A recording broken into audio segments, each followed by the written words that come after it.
Meus amigos, uma notícia extremamente grave acaba de chegar. A esquerda totalmente arrasada porque a morte foi confirmada. O PT, a esquerda, o Planalto estão de luto oficial nesse exato momento. E também tem o ministro Gilmar Mendes ameaçando jornalistas da TV Globo. E todos esses detalhes você vai acompanhar agora aqui no nosso canal. Antes de continuar, comente aqui de qual cidade você está nos assistindo e também compartilhe essas informações. Lembrando que a gente sozinho aqui não faz milagre, mas se tiver o apoio do povo, pode ter certeza que a mudança no Brasil vai acontecer. Então, sem enrolação, vamos aqui com as principais informações do dia. Aí, seu vagabundo, filha da seu merda!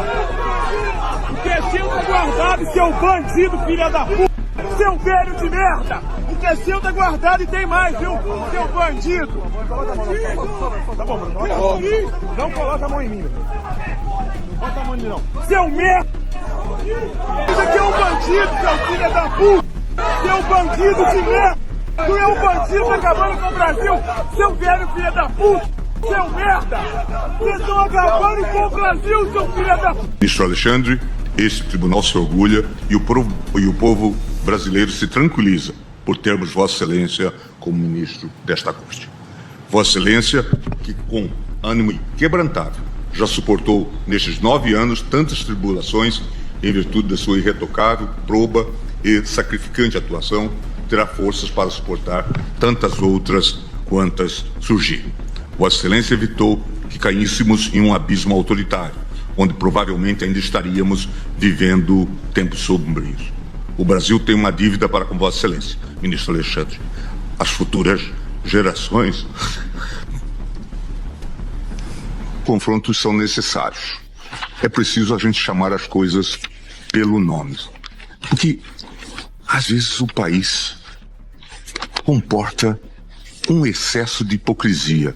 É preciso que a gente aponte esses farisaicos, esses fariseus, e diga: não venham aqui, não nos ameacem, não nos façam esse tipo de ataques, porque eles são injustos e nós não os toleraremos. Certamente é preciso que as coisas tenham uma justa medida. A sobranceria com que o tribunal lida com os temas, presidente, não significa covardia, não significa medo, significa apenas a responsabilidade de quem fala por último. Explicar já é ruim. Quando você é um servidor público ou você presta contas para a sociedade, é ainda pior. Ganha uma outra proporção. Esse é o resumo do sentimento que eu ouvi em todas essas minhas apurações, desde o começo do escândalo do Banco Master, envolvendo as relações do Vorcaro com autoridades da República. Com essa revelação da troca de mensagens entre o Vorcaro e o ministro Alexandre de Moraes, o Supremo volta para o centro, para o núcleo principal de todo esse escândalo. Eu já falei aqui várias vezes que o escândalo do Master não é um escândalo do Master, é um escândalo do sistema, uma crise do sistema e, segundo investigadores vêm me dizendo, vai se aprofundar, porque é só pegar um RIF, um relatório de inteligência financeira que está sendo analisado para seguir o dinheiro, follow the money, como isso vai abater, vai atingir autoridades da República. Então, é o começo, a ponta de um iceberg. O que a gente tem que prestar atenção daqui para frente? Delação premiada do Vorcaro, isso vai acontecer? Vorcaro, se falar, vai procurar a Polícia Federal sem passar pela Procuradoria-Geral da República e vai ter o aval do ministro André Mendonça. Eu já ouvi de várias fontes ali do entorno do André Mendonça que ele não vai proteger ninguém, que ele não vai blindar ninguém, por mais difícil que isso seja ali nas relações pessoais que o ministro possa ter com uma pessoa ou com outra. Então é autonomia total para a Polícia Federal. O ministro André Mendonça repete o tempo todo e sempre diz isso, inclusive em aulas que ele dá há mais de 10 anos, que obviamente o servidor público ele não está blindado, ele não é infalível, né? As pessoas são humanas, elas erram, mas ela tem que dar o exemplo. E ela tem que fazer justiça, no sentido de fazer por merecer a confiança da sociedade. Então, para a gente ter um pouco do termômetro do que está acontecendo. E conversando com gente que acompanha de perto a investigação, sobre especificamente o caso do ministro Moraes, eu ouvi uma frase que eu acho que resume tudo. O juiz Moraes não ia acreditar nas explicações do Moraes daquelas mensagens. Então, para mostrar que tem muitas perguntas ainda sem respostas e que nem quem acompanha a investigação acha que está suficiente o que está posto dessas explicações. As explicações precisam ser dadas. Nós não temos as respostas ainda do porquê essa troca de mensagens aconteceu no dia da prisão entre o ministro e o Vorcaro e porque, de fato, essas mensagens foram apagadas também. Então, tudo isso são pontas soltas que vão ter muita repercussão daqui para frente nesse escândalo do Banco Master. Não só preocupação dentro do Supremo Tribunal Federal, porque há ministros que estão acompanhando este caso e vendo que é uma crise que parece se concentrar no Supremo, que o Supremo não tem conseguido se afastar depois de todo o episódio da relatoria que sai de Dias Toffoli, é uma crise que não está se separando do Supremo Tribunal Federal, então é preocupante, e como esse caso vai andar daqui para frente, as possíveis consequências. Ontem eu ouvi um advogado que está profundamente inteirado deste caso, e ele falou que esse escândalo já é muito maior, não só que o Mensalão, mas da própria Lava Jato. Ele chegou a dizer que a Lava Jato e o Mensalão são um jardim de infância perto do que a gente está vendo e do potencial deste caso. De novo, Bárbara Colombo, a gente está vendo uma pequena amostra de mensagens e conteúdos do celular de Daniel Vorcaro. A Polícia Federal tem muito mais material que está em análise. O que chama também atenção é como o antigo relator Dias Toffoli tinha tudo isso e parece que estava retardando essa investigação que ganhou outro ritmo com o novo relator, o ministro André Mendonça. Porque, se eu entendi a nota do Supremo, que é um tanto críptica, né, o que Alexandre de Moraes estaria dizendo é que aquelas mensagens de Vorcaro, no dia da prisão de Vorcaro, não teriam ido para o celular dele. Agora, isso me parece algo factual. É fácil determinar materialmente se mensagens foram para o celular dele ou não. Se não foram para o celular dele, então, provavelmente, ao que parece, a CPMI, que teria vazado essa informação, fez uma grande bobagem. Mas se foram para o celular dele, porque houve mensagens e houve respostas, nós não conhecemos respostas por causa dessa técnica dos textos de visualização única. Mas se houve mensagens e houve respostas, e se foram mensagens para o celular dele, então hoje ele mentiu. Essa é uma questão fundamental para ser apurada. E eu acho que a CPMI tem os meios para apurar isso. Porque são dois pontos diferentes. Uma coisa é investigar as relações de Alexandre de Moraes com o Banco Master, inclusive o contrato da esposa dele com o Banco Master. Houve pagamento nesse contrato? Qual era exatamente o objeto? Que serviços foram prestados? Nada, o Alexandre de Moraes permanece em silêncio absoluto sobre isso, como se não fosse uma questão de interesse público. E mas uma coisa é essa investigação de contatos anteriores de Alexandre de Moraes com Vorcaro, parece que houve vários. Outra coisa é saber se essa troca de mensagens foi de fato para o celular de Moraes. Se foram, hoje ele mentiu. E se ele mentiu sobre um tema que está sob investigação do Supremo Tribunal Federal, ou seja, se o ministro do Supremo mentiu sobre um tema que está sob investigação do Supremo Tribunal Federal, ele não tem mais condições de ser ministro. Então essa é uma questão factual e eu acho que deve se perguntar à CPMI. A CPMI, segundo a própria nota do ministro, tem a resposta para isso. Com certeza, Demétrio, isso é um ponto a se observar mesmo. Uma das coisas que chamaram a atenção, Joel, é que a nota, ela é muito explicada tecnicamente como alguém que analisa um documento e não é tão direta em relação à pergunta que é objetiva, recebeu, não recebeu, falou, não falou. E eu estou pontuando isso sem, obviamente, desconsiderar a versão do ministro. Ela está considerada, está posta, a gente leu na íntegra, como é o nosso padrão aqui, dando todos os lados. Mas isso, de fato, chamou a atenção, inclusive ali, entre várias pessoas que estão acompanhando esse assunto de perto. Eu quero te ouvir sobre essa defesa e principalmente sobre esse caso em relação ao ministro Alexandre de Moraes.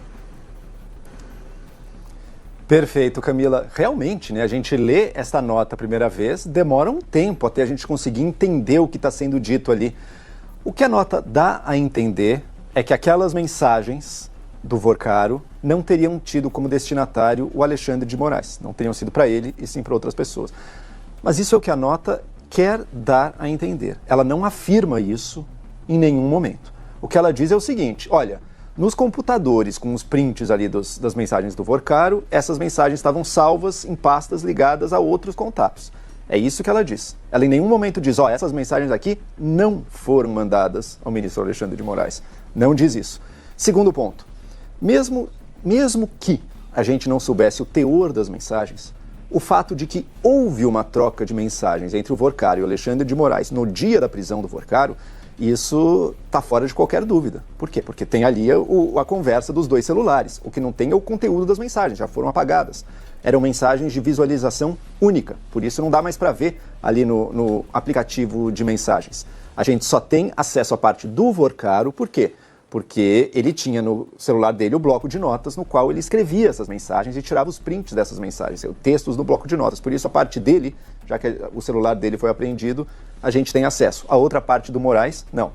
Se o Moraes quer realmente afirmar que não foram aquelas mensagens mandadas para ele, ainda sobraria a indagação. Tá bom, mas então o que exatamente os dois trocaram de mensagens no dia da prisão do Vorcaro, né? O que ele estava pedindo? Veja, o histórico dos dois, que você cobriu bem, Camila, levanta muitas suspeitas. Você tem o contrato com o escritório da esposa do Alexandre de Moraes de 129 milhões de reais. A casa caiu. A casa caiu. A nota do ministro Alexandre de Moraes foi incinerada por esse esclarecimento do jornal O Globo. Não esqueçam tudo que eu falei antes sobre a CPMI do INSS. Não é daí que surgiu a informação. A informação surgiu de perícia do celular de Vorcaro pela Polícia Federal. O ministro Alexandre de Moraes fez uma nota que enrolava, se referindo a algo que não tem a ver com a informação, que são arquivos que estão na CPMI do INSS. Agora, o ministro Alexandre de Moraes precisa parar de enrolar. E ele precisa responder a perguntas simples, com respostas simples. É verdade ou não é verdade que o seu celular recebeu mensagens de Vorcaro naquele dia? É verdade ou não é verdade que o seu celular respondeu a essas mensagens naquele dia com textos de visualização única? As respostas, que não se conhece o conteúdo, porque a polícia não tem o celular de Alexandre de Moraes, tem apenas o de Vorcaro. É verdade ou não, portanto, que o celular de Vorcaro conversou com o seu celular no dia da prisão de Vorcaro? Aí pode-se dizer sim, é verdade, ou não, é mentira. Para dizer não é mentira, vai ser preciso refutar a perícia da Polícia Federal. Não é fácil. Mas são essas as perguntas que se colocam para Alexandre de Moraes. Eu concordo inteiramente com o Joel sobre a necessidade absoluta de Alexandre de Moraes ser investigado. O fato de que a Procuradoria-Geral da República ainda não pediu investigação sobre essas outras relações que já se conhecia já é meio escandaloso. A PGR não pedir investigação agora é um escândalo maior, é um escândalo explosivo. Mas eu insisto, se o ministro Alexandre de Moraes mentiu sobre essa troca de mensagens, ou mentir, porque por enquanto ele enrolou, se ele mentir sobre essa troca de mensagens, ele não pode ser ministro. Não se trata de mentira sobre o que ele foi fazer no fim de semana em algum lugar. Se trataria de uma mentira sobre um caso que está sendo investigado pelo Supremo Tribunal Federal. Com certeza. Bausa, quero te ouvir também, porque essa troca de versões, digamos assim, vai pautar essa noite e o final de semana, porque coloca a crise num outro patamar de necessidade de esclarecimento. Exato, eu acho que o Demétrio matou a charada. O Alexandre de Moraes, se ele não tem culpa no cartório, ele pode dizer de forma muito clara e cristalina que não conversou com o Vorcaro no dia da prisão dele, né? Ou se conversou, explicar o que foi dito, porque qualquer tipo de conversa de um ministro do Supremo Tribunal Federal com um banqueiro que era alvo de investigação no dia da prisão dele é uma conversa suspeita. Então, o Moraes, ele não precisava se manifestar depois de tanto tempo, a primeira vez que ele se manifesta, com uma nota truncada, uma nota cifrada, que, como bem disse o Joel, a gente tem que ler 1, 2, 3 vezes para tentar interpretar o que está sendo dito ali. Então o Moraes teria que vir a público e dizer de forma muito clara, conversei ou não com o Vorcaro nessa data, se conversei, o que eu falei, enfim. É importante a gente lembrar, Camila, que o Alexandre de Moraes ele virou uma espécie de rosto do Supremo Tribunal Federal nos últimos tempos. Ele foi a figura que esteve ali à frente do inquérito do golpe. Então, para boa parte da população, quando se pensa em Supremo Tribunal Federal, é a imagem do Alexandre de Moraes que vem à mente dessas pessoas. E tudo, agora, essa crise tendo o Moraes como centro, acaba respingando no Supremo Tribunal como um todo, e eu vou além, em outras instituições brasileiras, em instituições da democracia brasileira, porque boa parte da população não faz uma distinção, o que é Supremo, o que é governo, o que é Congresso, vê uma coisa só.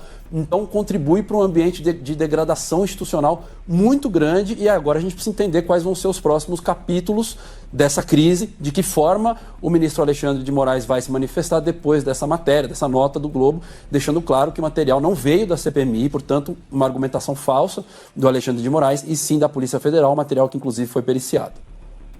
Diga, Demétrio.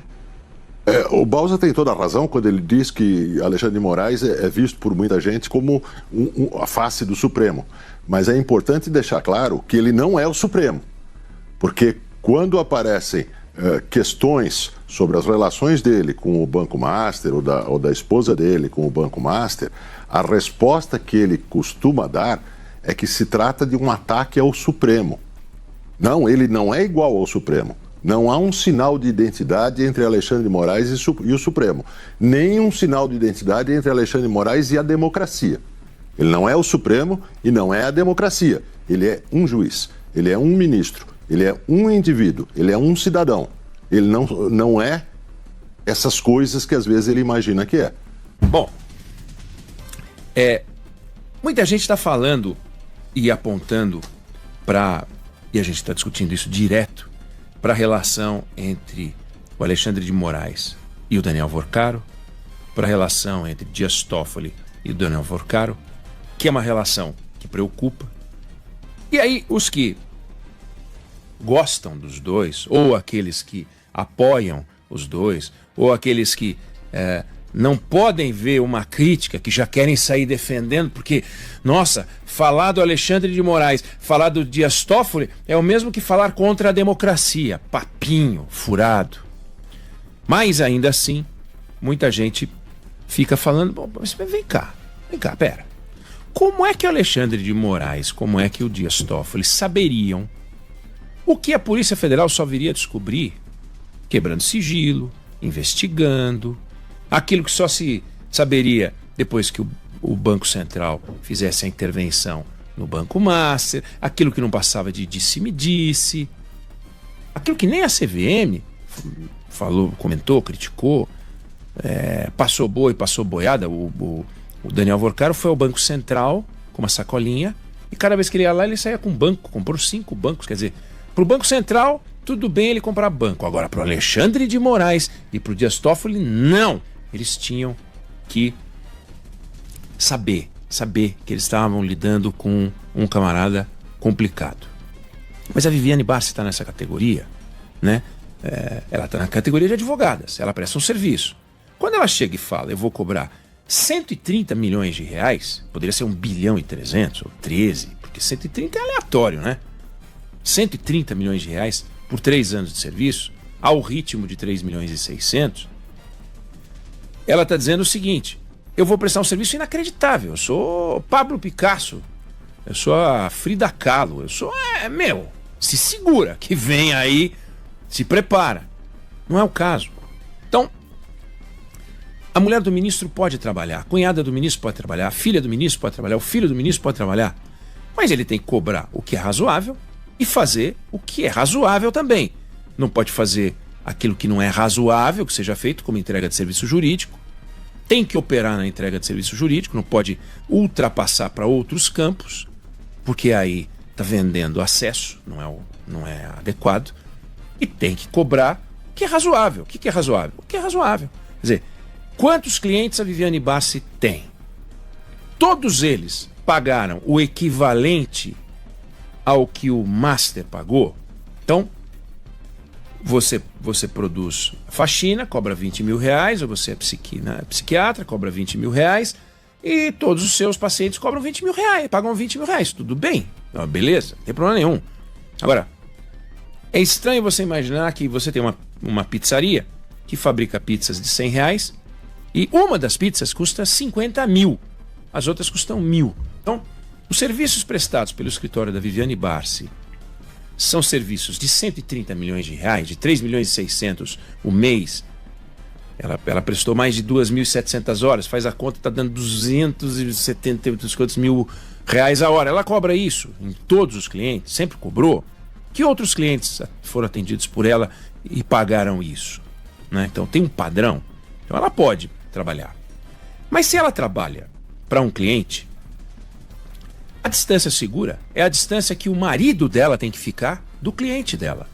Porque um cliente que paga o que o Vorcaro paga é um cliente que precisa de muito serviço jurídico. É um camarada que pode vir a ter vários problemas. É diferente, por exemplo, se ela prestasse realmente consultoria jurídica ou atendimento jurídico, serviço jurídico, uma pizzaria da esquina da casa dela, onde ela mora.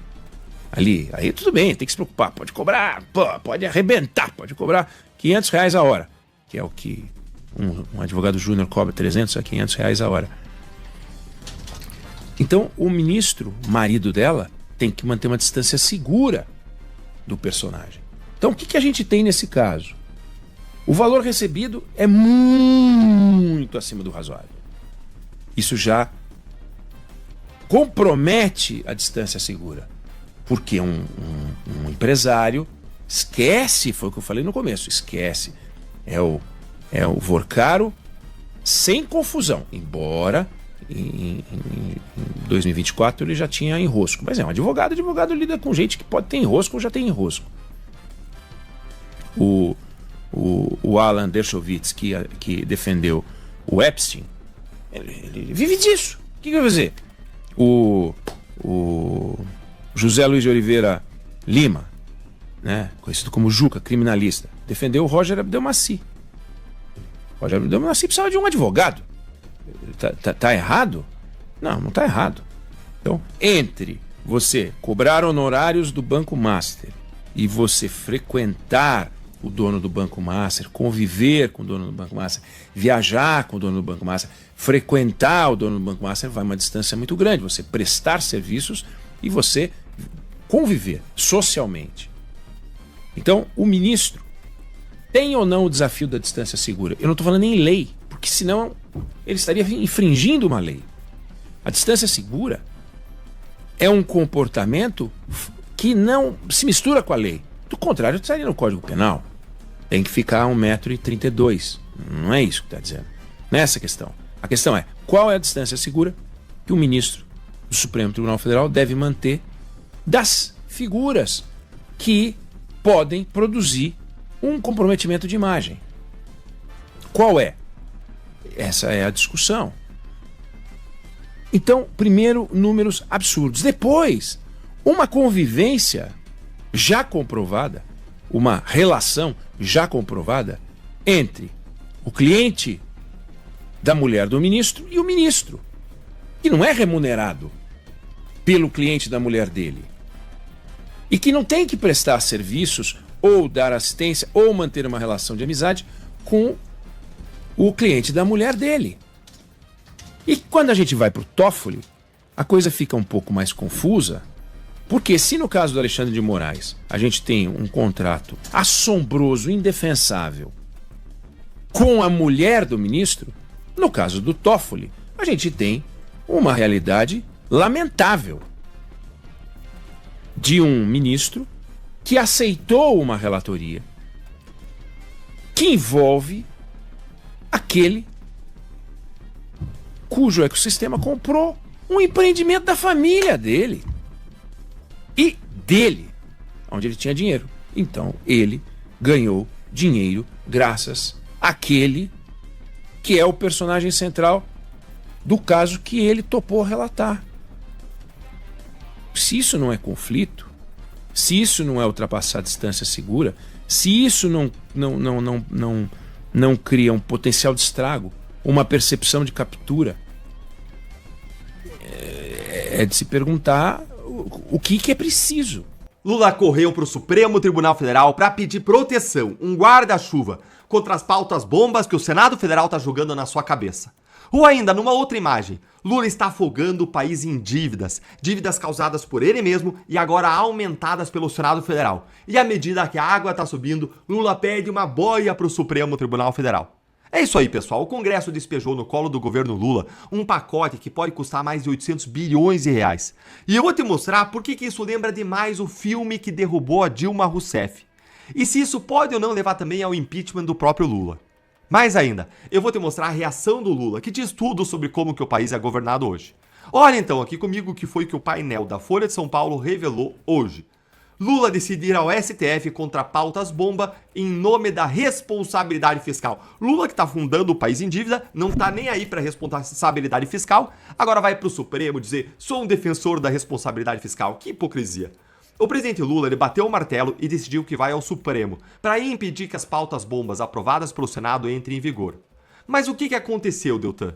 Para você que não sabia disso, ontem o Davi Alcolumbre ele avançou em várias pautas bombas. Tá aí, ó. Várias pautas bombas no Senado Federal. E olha aqui o que a Folha de São Paulo trouxe. Um dia após ministros do governo Lula se reunirem com o presidente do Senado, Davi Alcolumbre, para pedir que ele segurasse a votação de propostas legislativas com impacto nas contas públicas, 3 pautas bombas avançaram na casa. 2 delas com custo de ao menos 170 bilhões de reais em 10 anos.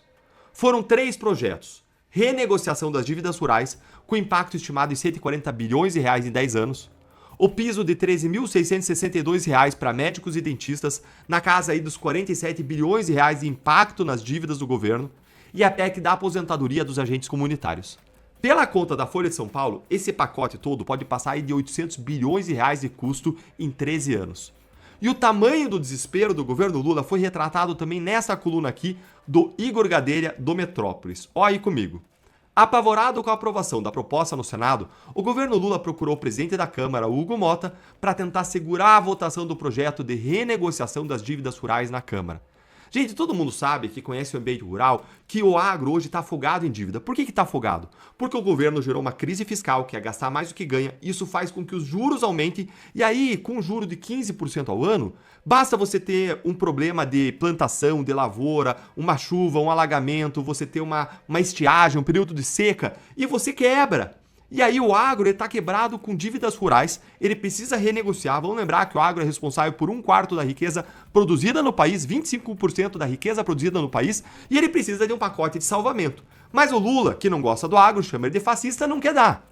E segundo Igor Gadelha, Lula ficou aí muito chateado, principalmente porque senadores da própria base aliada ajudaram a aprovar esse pacote de resgate dos agricultores, tão importante. Quem acompanha a política há mais tempo já sabe de onde vem o desespero. Porque o PT ele tem trauma quando o assunto é pauta bomba. A gente já assistiu a esse filme. Em 2015, o presidente da Câmara, Eduardo Cunha, que estava então rompido com o PT e com o governo Dilma, ele destravou pauta bomba atrás de pauta bomba para explodir as contas públicas da Dilma. A crise fiscal virou uma crise econômica e a crise econômica virou uma crise política. E foi nesse caldo que o impeachment andou, com as pedaladas fiscais da Dilma como um fundamento formal. Repare então nos paralelos de hoje. Presidente do Senado rompido com o governo depois da rejeição do Messias. Base aliada do Lula traindo nas votações. Ano eleitoral, contas explodindo. Escândalos de corrupção como o INSS atingindo o governo e até o filho do presidente. O governo sem conseguir emplacar o Messias para o STF, o que mostra uma fraqueza do governo. Então o cenário, gente, é em grande medida parecido. Claro que o Lula não é inábil como a Dilma era, mas o cenário é parecido. Então o Lula vai cair, vai ser impeachado da mesma forma como a Dilma foi? Calma, calma, porque aqui mora a diferença. E essa é a parte mais importante desse vídeo. A Dilma ela não tinha para quem apelar, para quem recorrer. Ela perdeu o Congresso e ficou sozinha, isolada. Já o Lula, ele perdeu o Congresso, ele foi correndo para quem? Para onde? Para o Supremo, com que eles têm uma aliança, uma lua de mel.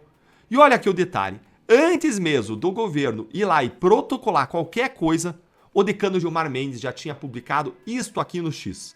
O Congresso precisa demonstrar quanto custa e de onde sai o dinheiro previamente à aprovação de novos gastos. O Supremo possui jurisprudência pacífica sobre o tema. A ausência desses estudos prévios gera inconstitucionalidade da medida legislativa. Ou seja, antes mesmo da bomba explodir, o decano do Supremo já fez algo surreal de absurdo. Ele foi pro X para dar pitaco na relação entre governo e Congresso e dizer que o Congresso pode ou não fazer, o que ele pode ou não fazer. Duas coisas que Gilmar está proibido de fazer. Porque a lei brasileira ela proíbe um juiz tanto de se manifestar sobre questões que pode vir a julgar no Supremo, como também proíbe de exercer atividade político-partidária. Mas o Supremo virou base aliada do governo Lula. E a mensagem do Gilmar foi um sinal claro para o mundo político de que o Supremo vai vir em socorro de Lula caso o Lula precise. E é claro que essa ajudinha aí, essa mãozinha do Supremo, ela não vem de graça. Eu aposto que o Supremo espera de Lula a mesma proteção, a mesma mãozinha, principalmente contra as investigações do caso Master que atingem ministros do Supremo. E vamos lembrar que a origem, a culpa dessa crise fiscal não é do Congresso, não é do Senado, é do Lula, que não fez reforma administrativa, que gasta mais do que deve e que em ano eleitoral abriu as comportas dos gastos, mesmo sem ter equilíbrio das contas públicas, mesmo gastando muito mais do que o governo recebe. E aí ele aumenta imposto de tudo quanto é lado, de tudo quanto é jeito, e a conta não fecha. Agora eu quero te ouvir. Você acha que o Supremo ele vai salvar Lula de novo? Conta aí pra mim nos comentários, se inscreve no canal, clica no sininho das notificações, curte o vídeo, vem se tornar membro para receber nossas análises, caminhar com a gente de forma mais próxima e não esquece, deixa aí seu comentário, é valioso pra gente, eu gosto de saber o que vocês pensam. O que você acha dessa crise toda aí gerada pelo próprio Lula e agravada pela pauta bomba do Senado Federal? Morre aos 84 anos Bia Pardi, ex-deputada estadual de São Paulo. Morreu hoje, aos 84 anos, a ex-deputada estadual por São Paulo, Beatriz Pardi, conhecida como Bia Pardi. O que aconteceu?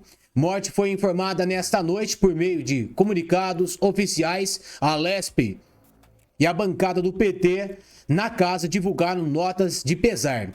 A causa da morte não foi divulgada. Educadora ajudou a fundar o PT.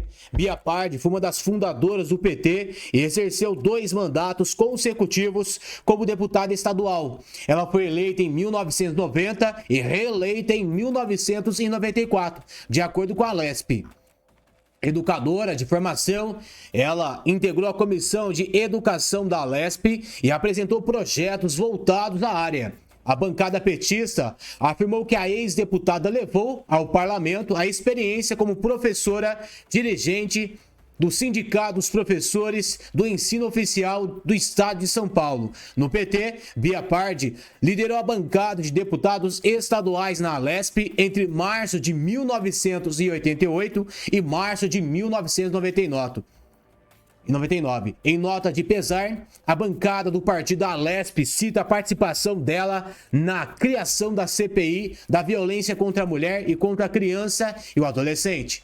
PT lembrou que a ex-deputada atuou em denúncias e ações ligadas à proteção de crianças e adolescentes. O partido também apontou a colaboração na formação e aplicação do ECA, Estatuto de Criança e do Adolescente, e a denúncia de esquema envolvendo livros didáticos. Após o período como parlamentar, Bia seguiu ligada à área de educação dentro do partido e na Assembleia. Bia Pardi foi assessora de educação da bancada do PT entre 2006 e 2017. No partido, ela atuou por 12 anos como assessora em temas educacionais. Na Prefeitura de São Paulo, Bia Pardi foi subprefeita de Pinheiros durante a gestão de Marta Suplicy, 2001-2004. A bancada do PT, na Lesp, afirmou que se une aos familiares e amigos no luto.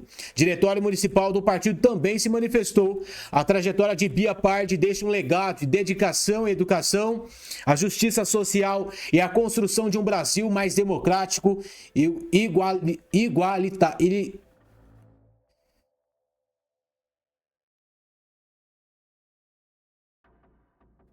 Mais democrático. Gratidão imensa pelo seu legado e dedicação, diz o texto. Tá aí então, meus amigos, o luto oficial acontecendo dentro do PT. Essa mulher aqui, ex-deputada estadual, ela então que fundou o Partido dos Trabalhadores, que hoje em dia é mais conhecido como Partido dos Bandidos. Um tempo atrás, meus amigos, o PT era um partido que lutava por pautas da sociedade, pautas do povo brasileiro. Não é à toa que Lula, no primeiro governo, fez um governo excelente. Um governo onde o povo falou, na época, eu era criança ainda, que o Brasil era um dos melhores a se viver. Economia para comprar, o trabalho, salário, pegou uma época muito boa. Depois virou o Partido dos Bandidos. Hoje em dia, quem comanda o Brasil é uma quadrilha de Lula da Silva, que é o chefe disso tudo, que está destruindo e saqueando a nação brasileira. Tá, então, luta oficial acontecendo, então, dentro do PT, dentro do Planalto, ela então que fundou o Partido dos Trabalhadores. Meus amigos, continuando aqui umas informações que está repercutindo no dia de hoje, precisa muito da sua atenção e seu compartilhamento, que isso aqui também é sério. Urgente, refinarias brasileiras financiaram esquema ligado ao grupo terrorista designado pelos Estados Unidos. Mostram fonte e documentos. Meus amigos, refinarias brasileiras. Eu falo para vocês aqui, sempre falo, que o PCC está envolvido desde a prefeitura da cidade mais pequena do Brasil até o alto escalão da República, que é ali em Brasília, nos poderes ali, Planalto, Judiciário, Congresso. O PCC está envolvido em todos os lugares. Pode ter certeza que mais notícias igual a essa aqui vai começar a aparecer. E é muito grave, porque tá os Estados Unidos lutando, falando, olha, a gente vai injetar bilhões aqui para lutar contra os narcoterroristas. E aí aparece refinarias brasileiras sendo financiadas pelo esquema ligado ao grupo terrorista que o próprio Estados Unidos designou eles. Isso aqui é muito grave e vai atingir mais pessoas. Olha só o porquê que tem que partir para cima de PCC e Comando Vermelho. Olha essa informação aqui assustadora também. Terrorista, traficantes do CV ameaçam matar moradores e impõem toque de recolher no Rio. Guerra, toque de recolher. Olha só o que o CV está fazendo com pessoas de bem. Tá parecendo até a pandemia.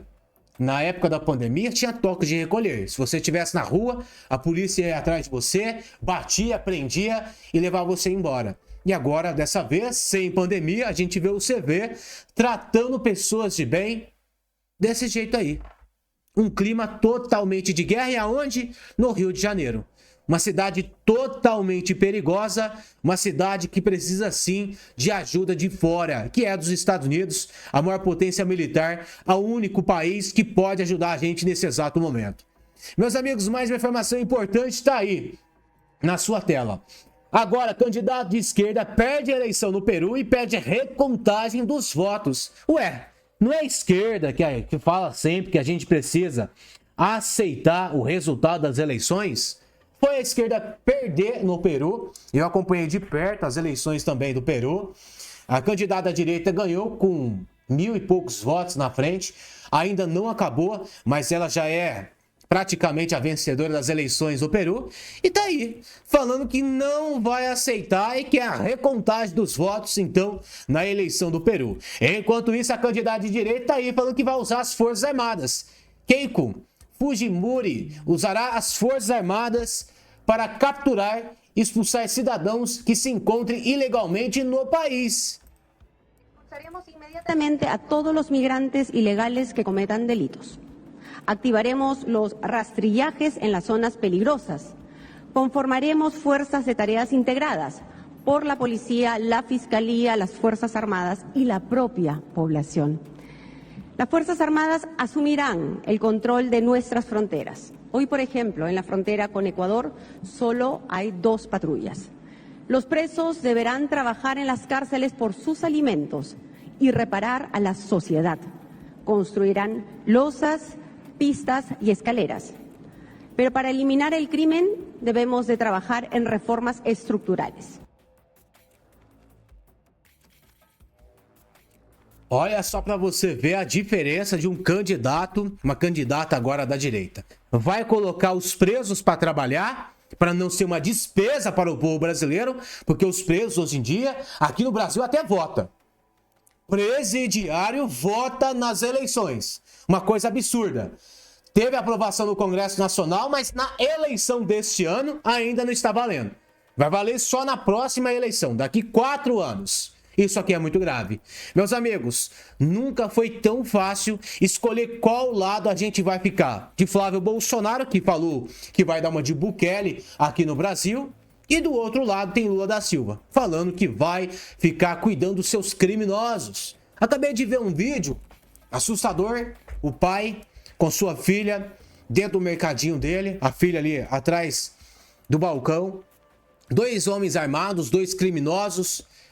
2 criminosos de Lula da Silva chegam com uma arma e começam a ameaçar ele. Aonde está o dinheiro? O que você tem de lucro? Passa o relógio, faz isso, faz aquilo.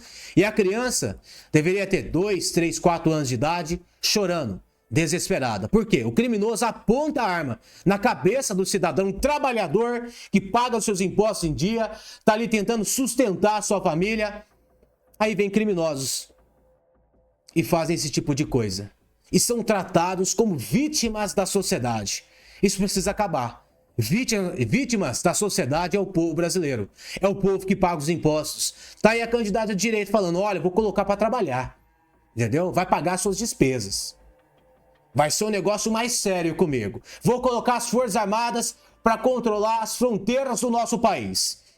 Pessoas ilegais vão ser expulsas. E aqui no Brasil, as Forças Armadas saíram das fronteiras porque não tem dinheiro. Enquanto isso, o Lula da Silva está injetando bilhões para conseguir sua reeleição, mas a fronteira deixa do jeito que está. Deixa criminosos do mundo inteiro chegar no Brasil. Por isso que hoje em dia o Brasil é um dos países mais perigosos de se viver. Isso começa quem está no poder. Quem está dando exemplo. O exemplo está vindo lá de cima. Quando fala que você pode roubar sim, porque você quer tomar uma cerveja. Isso aqui é muito grave. Meus amigos, ele tem a máquina pública. Ele tem o judiciário.